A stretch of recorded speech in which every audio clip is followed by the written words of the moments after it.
Hello students आज हम करने वाले हैं एक्सरसाइज 12.3 डेस्टिनेशन मैथ्स।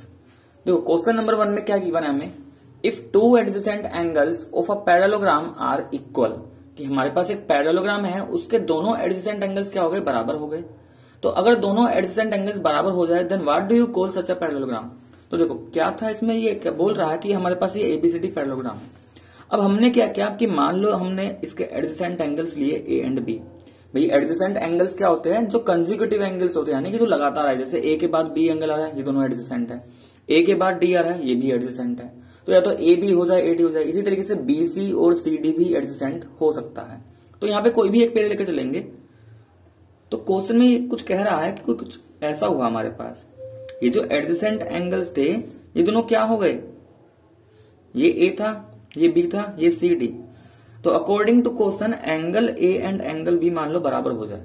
कोई भी हम एक पेड़ मान के यहाँ पे चल सकते हैं। ए एंड बी बराबर हो गया।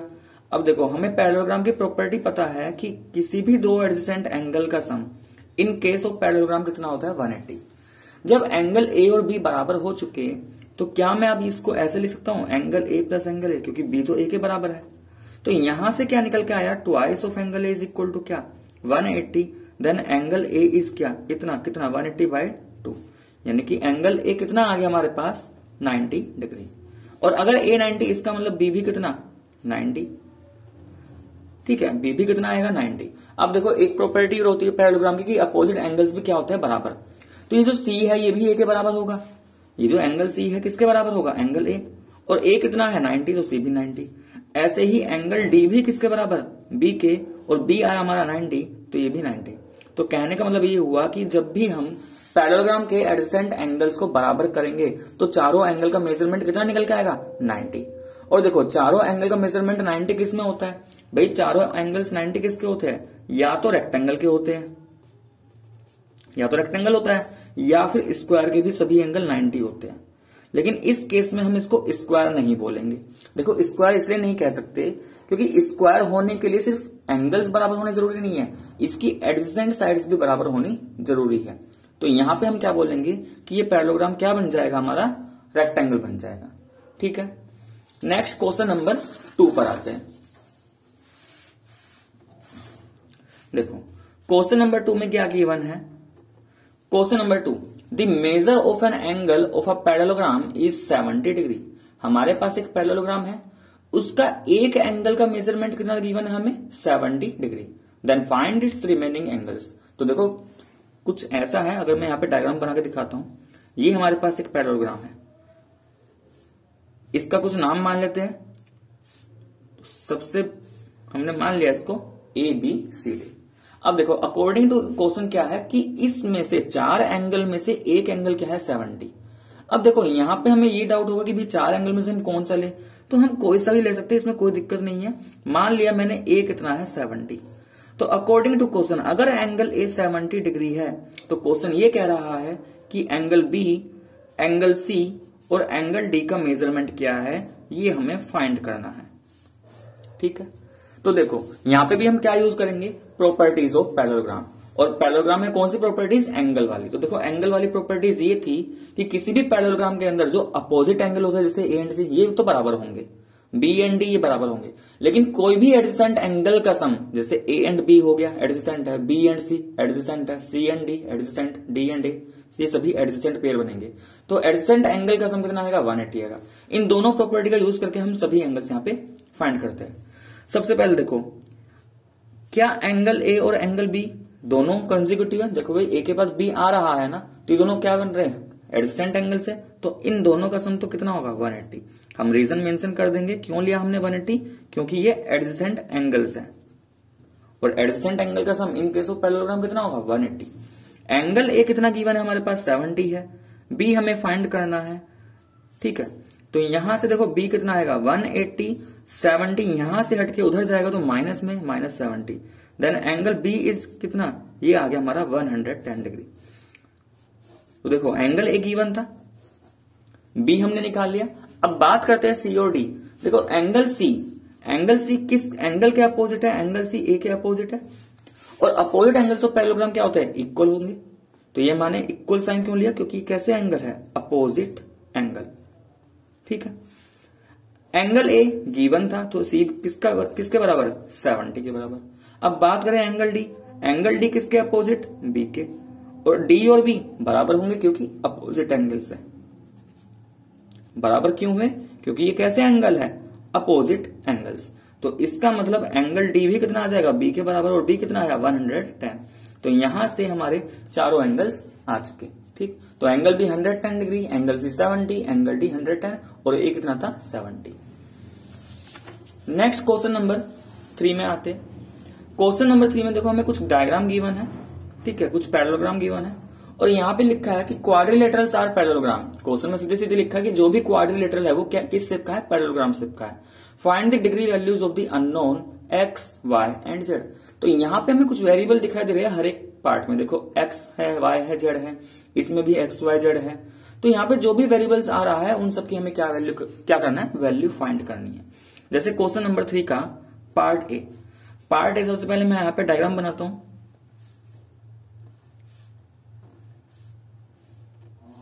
गिवन है, इसका नेमिंग पहले से गिवन है, तो जब तक नेमिंग गिवन ना हो तब तक हम अपनी तरफ से नहीं मानेंगे, क्योंकि पी क्यू आर एस पहले से लिखा हुआ है। अगर ना होता तो कुछ भी अपनी तरफ से मान सकते हैं। ये एक्स है, ये स्मॉल वाई दे रखा है, ये स्मॉल में जेड, और ये वाला एंगल हमें दे रखा है 80 डिग्री। तो देखो ऐसा क्वेश्चन तो अभी सेकंड वाला हमने इसी तरीके से किया, वहां पे भी हमें एक ही एंगल गिवन था, ठीक है, और बाकी 3 एंगल्स हमने फाइंड किए थे। यहाँ पे भी हमें एक एंगल गिवन है और बाकी 3 एंगल्स हमें फाइंड करने हैं। बस फर्क सिर्फ इतना है, अब उसने यहाँ पे वेरिएबल लिख दिया एक्स वाई जेड। तो काम तो ऐसे ही होना है। तो देखो सबसे पहले ये 80 कौन सा एंगल है, आर वाला। अब आर के एडजेसेंट एक है एस और आर के एडजेसेंट एक है क्यू। तो या तो आर के साथ क्यू ले सकते हो या आर के साथ एस, किसी को भी ले ले। तो देखो मान लेते हैं आर के साथ अगर मैंने एस लिया तो एंगल आर और एस दोनों एडजेसेंट एंगल्स बनाएंगे। दोनों एडजेसेंट है तो दोनों का सम कितना, 180। प्रॉपर्टी मेंशन कर दे रहा हूं, क्यों लिया 180, क्योंकि ये कैसे एंगल बना रहे हैं, एडजेसेंट एंगल्स। ठीक है, अब क्या करेंगे, एंगल आर, देखो एंगल आर का मेजरमेंट गिवन है 80, और ये जो एंगल एस है ये कितना रखा है यहाँ पे, जेड। इसकी जगह मैंने लिख दिया जेड, और मुझे ये जेड ही फाइंड करना है। तो जेड कितना आएगा हमारे पास, 180 minus 80, then Z is equal to कितना, ये आ गया 100 डिग्री। तो जेड की वैल्यू तो आ गई 100 डिग्री। अब बात करते हैं इस एक्स और वाई का। तो देखो ये एंगल पी और ये एंगल आर, एंगल पी और एंगल आर दोनों अपोजिट एंगल्स। दोनों कैसे है, ये अपोजिट एंगल्स। तो अपोजिट है तो दोनों बराबर होंगे। पी कितना दे रखा है in terms of variable Y है, और आर का मेजरमेंट तो हमें पता है ना भाई कितना, 80। तो वाई किसके बराबर आ चुका, 80 डिग्री।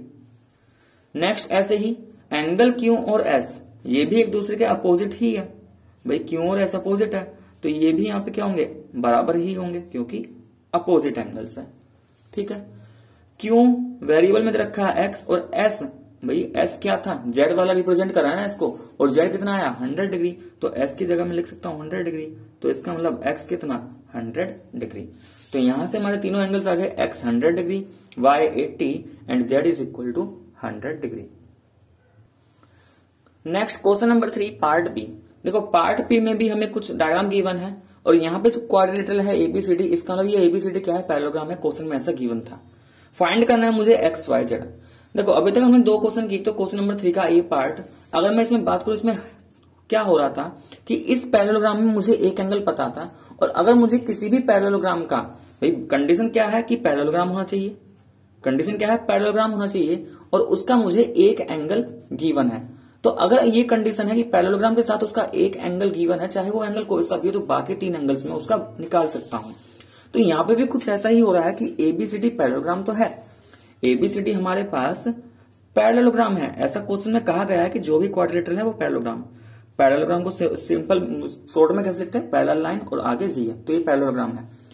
लेकिन इस पैरेललोग्राम का मुझे कोई भी एंगल नहीं पता। देखो पैरेललोग्राम का एंगल ये वाला है, अगर ये वाला एंगल गिवन होता तो काम चल जाता। मुझे ये बाहर वाला एंगल गिवन है, ये पैरेललोग्राम के अंदर नहीं आ रहा। तो अगर किसी भी तरीके से मुझे ये वाला एंगल पता चल जाए, तो फिर तो मैं प्रॉपर्टी की हेल्प से तीनों एंगल्स फाइंड कर सकता हूं। तो सबसे पहले मुझे ये कोशिश करनी है कि एक्स वाई जेड को तो हम बाद में देखेंगे कि ये वाला एंगल कैसे आए। ठीक है, तो ध्यान से देखो, अगर मैं यहाँ पे ABCD की इसको मैं एक पॉइंट E मान लेता हूं, मैंने इसको अपनी तरफ से पॉइंट E नाम दे दिया, ठीक है। तो अगर नेमिंग की जरूरत है उसको हम कुछ भी लेट कर लेंगे जब तक वो गिवन ना हो। अब ध्यान से देखो जी, ये जो एंगल ABC यानी कि ये वाला एंगल कौन सा है, ABC, एंगल ABC प्लस ये जो एंगल है CBE, भाई ये दोनों एंगल्स मिलके एक लीनियर पेयर बना रहे हैं, और लीनियर पेयर में इन दोनों का सम कितना होगा, 180। क्या बना रहे हैं ये, लीनियर पेयर। अब ये लीनियर पेयर क्या होता था, देखो हमने क्लास 7th में भी पढ़ा होगा लीनियर पेयर, कि जब दो एंगल्स मिलके, ठीक है, ये एक पॉइंट है, ये पूरा एक सीधी लाइन बन रही है, ये पूरी सीधी लाइन है, तो हम ये कह सकते हैं जब एक लाइन है हमारे पास, ऐसे एक लाइन है, यहां पे हमने एक पॉइंट कंसिडर किया और एक पॉइंट से इस ऐसे रे बनाई, तो हमारे पास ये क्या हुआ, दो पार्ट में ब्रेक हो चुका, तो इन दोनों एंगल का सम कितना होगा, 180 होगा। इसी को हम बोलते हैं लीनियर पेयर। यानी कि अगर ये आधा सर्कल कंप्लीट हो जाए या कहे एक सेमी सर्कल बन जाए, तो ये पूरा इन दोनों का सम कितना हो जाएगा, 180। तो यहां पे एक देखा जाए ये आधा सर्कल बन रहा है हमारा कंप्लीट, तो इन दोनों को एंगल का सम कितना होगा, 180। अब देखो भाई ABC तो मैं निकाल रहा हूं, ABC तो मुझे फाइंड करना है, लेकिन CBE कितना गिवन है, 130 इज इक्वल टू कितना, 180। तो देखो यहां से ABC कितना आएगा, 180 minus 130 is equal to 50 degree. इसका मतलब अगर मैं पैरेललोग्राम की बात करूं, मैं इस पैरेललोग्राम की बात करूं, तो यहां पे पैरेललोग्राम के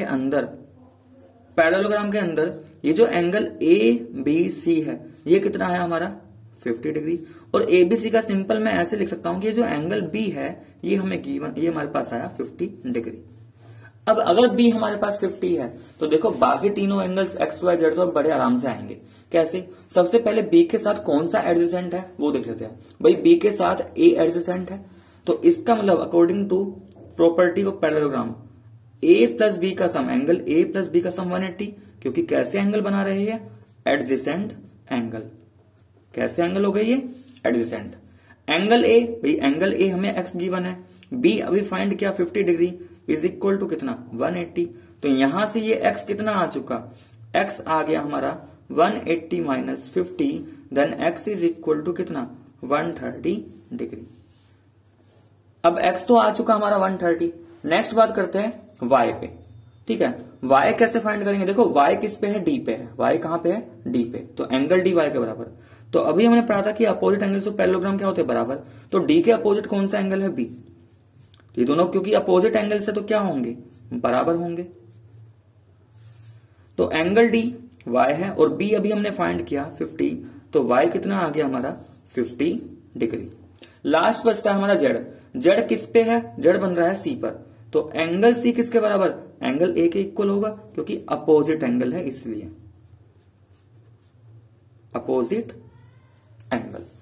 तो C हमें दे रखा है Z, C कितना दे रखा है वेरिएबल में, Z, और A अभी हमने मेजर इसका फाइंड निकाला था, A कितना आया था हमारा, देखो A था हमारा X, A हमारा जो ये एंगल A है वो X रिप्रेजेंट कर रहा है ना, और X की वैल्यू आई थी 130, इसका मतलब A कितना है, 130। तो Z भी कितना आ चुका, 130। तो X आ गया हमारा 130, Y 50 एंड Z 130। तो ये तो हमारा पार्ट नंबर B। नेक्स्ट आते इसमें पार्ट नंबर C पर। नेक्स्ट पार्ट नंबर C, देखो C में हमें कुछ ऐसा डायग्राम गिवन है और यहाँ पे हमसे बोला गया है X फाइंड करना है, Y फाइंड करना है, Z फाइंड करना है। तो कैसे फाइंड करेंगे, देखो यहाँ पर सबसे पहले अगर मैं Z को देखूं, भाई Z कैसे फाइंड कर सकते हैं। Z के लिए एक बार देखो यहाँ पे ट्राइंगल LNM के अंदर मैं देखूं तो इस LNM में मुझे एक एंगल ये 30 गिवन है। अच्छा ये वाला एंगल देखो, जब भी ऐसा बना हो कहीं पे इस तरीके से कुछ एंगल दे रखा है और ऐसे स्क्वायर टाइप बना है, तो इसका मतलब क्या होता है कि ये जो एंगल है ये 90 डिग्री का होता है। इसका मतलब यहाँ पे जो एंगल है वो कितने डिग्री का है, 90।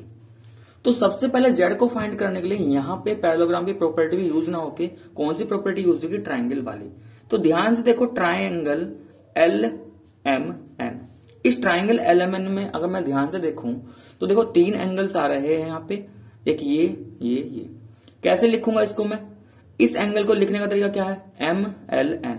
तो एंगल MLN प्लस इसको लिखने का तरीका क्या है, भाई N पे बन रहा है तो N बीच में और L और M दोनों तरफ, तो एंगल LNM प्लस एंगल ये क्या हो जाएगा, LMN LMN, इन तीनों का सम भाई कितना होगा 180। क्यों हुआ? क्योंकि ये angle sum property of triangle, भाई हमें पता है ट्राइंगल के तीनों एंगल का सम कितना होता है 180। ये वाला एंगल कितना गिवन है 30 गिवन है। ये कितना गिवन है LM, ये 90 गिवन है। ये पता है ना कि जहां भी स्क्वायर बना हो तो इसका मतलब समझ जाना ये कितना एंगल है, ये 90 है। ठीक है, तो क्वेश्चन में जरूरी नहीं है ऐसे लिख के देगा 90 है, उसने यहाँ पे इस एंगल पे ऐसे स्क्वायर टाइप बना दिया, इसका मतलब ये 90 है। और LMN, भाई LMN इसको Z से रिप्रेजेंट किया गया है तो इसकी जगह मैं डाल दे रहा हूं Z। ठीक है, तो 90 प्लस 30 ये कितना हो जाएगा 120 plus Z is equal to कितना 180। Then Z is equal to, भाई Z मुझे फाइंड करना है तो 120 को यहां से रिमूव करना पड़ेगा, यहां से हटके कहां जाएगा RHS में, लेकिन माइनस साइन के साथ। तो Z कितना आ चुका है यहां से 60 डिग्री। अब देखो Z तो हमारा आ गया, अब बात करते हैं इस X और Y की। तो क्या मुझे इस पूरे पैरेललोग्राम में Z के अपोजिट कुछ है? तो Z के अपोजिट क्या है? यहाँ पे Y है। तो देखो Z और Y एक दूसरे के अपोजिट है, Z और Y एक दूसरे के अपोजिट, तो ये दोनों तो बराबर होंगे ना, क्योंकि अपोजिट एंगल्स ऑफ पैरेललोग्राम क्या होते हैं? इक्वल होते हैं। तो Y क्या हो जाएगा? Y भी Z के बराबर हो जाएगा, और Y भी कितना आया 60 डिग्री। अब Y आ गया है, Z आ गया है, लास्ट बचा हमारा X। अब ये X कैसे फाइंड करेंगे? भाई X के लिए क्या करेंगे? तो देखो इसके लिए एक प्रॉपर्टी होती है, और ये मैं मान रहा हूं कि तुम्हें पैरेलल लाइंस एंड ट्रांसफर तुमने पढ़ा होगा। ठीक है, अगर नहीं पढ़ा तो एक बार कमेंट करके बताना, मैं उस पर एक अलग से वीडियो बना दूंगा। ठीक है, क्या होता था उसमें कि जैसे ये दो लाइंस है, ये दो लाइंस है, ठीक है, और ये दो लाइंस कुछ ऐसे ज्वाइन हो रखी है। मान लो मैं इसको नाम दूं ABCD। अगर ये AB और CD पैरेलल है, भाई ये लाइंस और ये लाइंस क्या है? पैरेलल। ठीक है, तो पैरेलल मतलब दोनों के बीच में गैप सेम है, तो ये जो एंगल होते थे, इन एंगल्स को हम क्या बोलते थे? अल्टरनेट एंगल बोलते थे।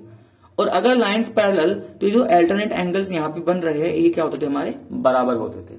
तो इसमें ये पैरेलल लाइन एंड ट्रांसवर्सल वाला कॉन्सेप्ट यूज हो रहा है। ठीक है, अगर आपको इसमें पता करना है तो मैं इसके लिए अलग से वीडियो बना दूंगा। तो देखो यहाँ पे अब ध्यान से देखो, ये जो LM है और PN है, भाई यहाँ पे हमारे पास एक तो लाइन LM और एक PN, क्योंकि ये पैरेललोग्राम की अपोजिट साइड से तो पैरेलल तो होंगी। ये दोनों क्या है? पैरेललोग्राम की अपोजिट साइड से पैरेलल तो होंगी। ठीक है, और जो LN है वो इसके लिए ट्रांसवर्सल है। ये LN क्या है? ट्रांसवर्सल। तो देयर यहां से क्या मिलेगा हमें कि जो एंगल MLN है वो बराबर होगा LNP के। कैसे एंगल है ये? Alternate angle. तो जब लाइंस पैरेलल होती है तो अल्टरनेट एंगल क्या होते हैं? हमारे बराबर हो जाते हैं। अब MLN, भाई ये तो हमें गिवन है ना, MLN ये तो हमें गिवन है 30, और LNP कितना है? X।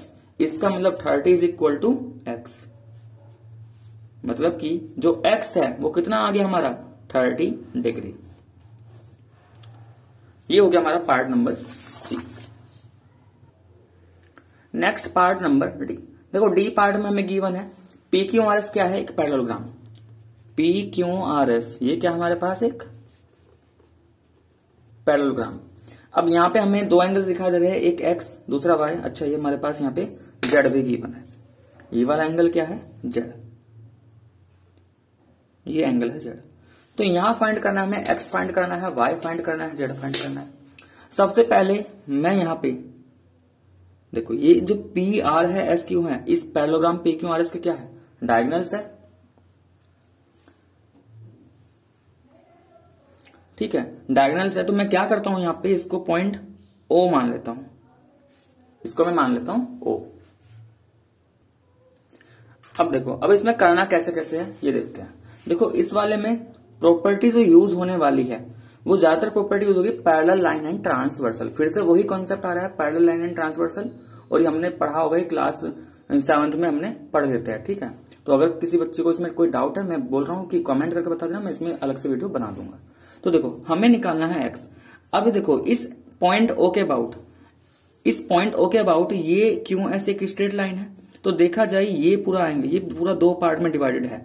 ठीक है, और यहाँ पे ये ऐसे स्क्वायर टाइप बना है, तो मैंने क्या होता है, जब भी स्क्वायर टाइप बना इसका ये 90 डिग्री है, तो X मुझे निकालना है। तो ध्यान से अगर मैं डायग्राम को देखूं तो एंगल POS, एक तो एंगल POS मतलब कि ये वाला, और एक एंगल POQ, ये दोनों एंगल मिलके एक स्ट्रेट लाइन बना रहे हैं, तो मतलब 180 होगा, क्योंकि ये लीनियर पेयर की हेल्प से आया, लीनियर पेयर। अब पीओएस, भाई पीओएस ये वाला एंगल क्या है, ये तो एक्स दे रखा है, प्लस पीओक्यू मतलब कि ये वाला एंगल कितना, ये 90 इज इक्वल टू कितना 180। तो देखो x कितना आएगा यहां से 180 माइनस 90, देन x इज कितना 90। तो x तो आ गया हमारा 90। अब बात करते हैं y और z पे। तो देखो y और z के लिए क्या काम करेंगे, सबसे पहले इस ट्राइंगल y और z की अगर हम बात करें, ये एंगल z, देखो ये वाला एंगल और ये वाला एंगल, ये दोनों जो एंगल है ना ये अल्टरनेट एंगल है। कैसे है, देखो इस एंगल को लेके मैं एक जेड टाइप बन रहा है, जब भी ऐसे जेड टाइप बने ना इस तरीके से कहीं भी, तो ये दोनों एंगल्स क्या बोले जाते हैं, अल्टरनेट इंटीरियर एंगल। ठीक है, और साथ के साथ पीएस और क्यूआर ये पैरेलल भी है, तो अल्टरनेट होने के साथ साथ ये पैरेलल भी है। तो ध्यान देना यहां पे क्या होगा, देखो मैं रीजन लिख दे रहा हूं पूरा, कि जो पीएस है वो पैरेलल है क्यूआर के, भाई पैरेललोग्राम की अपोजिट साइड से पैरेलल तो होंगी, और साथ के साथ एस क्यू इन दोनों को ज्वाइन कर रहा है। तो जो दोनों लाइन पैरेलल लाइन को ज्वाइन करे उसे हम बोलते हैं ट्रांसवर्सल, तो एस क्यू ट्रांसवर्सल है। तो इसका मतलब कंक्लूजन यहां से ये निकलेगा, जो एंगल पी एस ओ है, पी एस क्यू और एंगल एस क्यू आर, ये दोनों एंगल्स बराबर होंगे। क्यों होंगे, क्योंकि ये बना रहे हैं अल्टरनेट एंगल्स। ठीक है, पी एस क्यू, भाई पी एस क्यू तो हमें गिवन है 60 और S Q R in terms of variable Z given है। तो देखो यहां से जेड कितना आ चुका हमारा 60 डिग्री, जेड कितना आ गया 60 डिग्री। ठीक है, इसके बाद हमारा एक्स आ गया है, जेड आ गया है। बात करते हैं वाई पे। तो वाई कैसे फाइंड करेंगे, देखो वाई किस ट्राइंगल के अंदर आ रहा है, वाई आ रहा है ओ क्यू आर के अंदर। अगर किसी भी ट्राइंगल में मुझे 3 में से 2 एंगल पता चल जाए तो मैं तीसरा फाइंड कर सकता हूं। तो देखो वाई तो फाइंड करना है, जेड मुझे पता चल चुका, ये वाला एंगल कितना होगा, ये एंगल। तो देखो ये भी 90 ही होगा। जब भी 2 लाइंस आपस में परपेंडिकुलर करे और एक मतलब ऐसे 2 लाइंस है आपस में एक दूसरे को इंटरसेक्ट कर रही है, अब देखा जाए यहाँ पे 4 एंगल्स बन रहे हैं और इनमें से एक 90 है ना, तो ये जो 3 बचे हैं ये भी 90 ही होंगे। ठीक है, तो यहां पे मैं बोल सकता हूं कि जो एस क्यू है और जो पी आर है ये दोनों परपेंडिकुलर लाइंस है। क्यों परपेंडिकुलर, क्योंकि यहां पे इसने 90 बनाया, तो इसको मैं चाहूं तो सीधे सीधे 90 लिख सकता हूं, क्योंकि मैंने यहां पे मेंशन कर दिया एस क्यू परपेंडिकुलर और पी आर है। तो यहां से मैं बोल सकता हूं कि जो एंगल आर ओ क्यू है ये भी कितना होगा 90 डिग्री। अब आर ओ क्यू 90 डिग्री आ गया। अब क्या करेंगे, यहाँ पे हम एंगल सम प्रॉपर्टी यूज करेंगे, किसका, ट्राइंगल का। तो देखो ये 90 था, ये वाला एंगल भी कितना आया 90, जेड मैंने निकाल लिया, जेड कितना आया मेरे पास 60। ठीक है, बचा क्या, वाई बच रहा है। तो देखो ट्राइंगल, किस ट्राइंगल में, आर ओ क्यू, ओ कौन सा नाम दिया था मैंने, इस पॉइंट को नाम दिया था R O Q. R O Q triangle के अंदर ध्यान से देखो एंगल आर ओ क्यू, मतलब इस एंगल को मैंने लिख लिया। अब ये वाला एंगल लिखना है तो क्यू बीच में आना चाहिए, तो angle O Q R plus ये वाला एंगल लिखना है, ये आर पे बन रहा है ना वाई, तो आर बीच में आना चाहिए। तो ये क्या हो जाएगा क्यू आर ओ। भाई इन तीनों का सम कितना होगा 180 होगा। किसकी हेल्प से, with the help of angle sum property of triangle. R O Q अभी बताया था ये 90 डिग्री आया है। ओ क्यू आर, भाई ये ओ क्यू आर जेड के बराबर है ना, और जेड कितना आया था हमारा 60, और क्यू आर हो ये दे रखा है वाई, तो इज इक्वल टू कितना 180। 90 प्लस 60 कितना आएगा, ये 150 हो जाएगा। 150 प्लस वाई कितना आ जाएगा 180। ठीक है, तो यहां से देखो y कितना आ जाएगा अब हमारे पास, y is equal to 180 minus 150, then y is equal to कितना 30 डिग्री। तो स्टूडेंट्स ये हमने क्वेश्चन नंबर 3 के डी पार्ट तक किए। नेक्स्ट पार्ट हम नेक्स्ट वीडियो में करेंगे। तो आज के लिए बस इतना ही। अगर आपको मेरा वीडियो पसंद आया तो प्लीज वीडियो को लाइक करें, शेयर करें और कमेंट करके जरूर बताएं।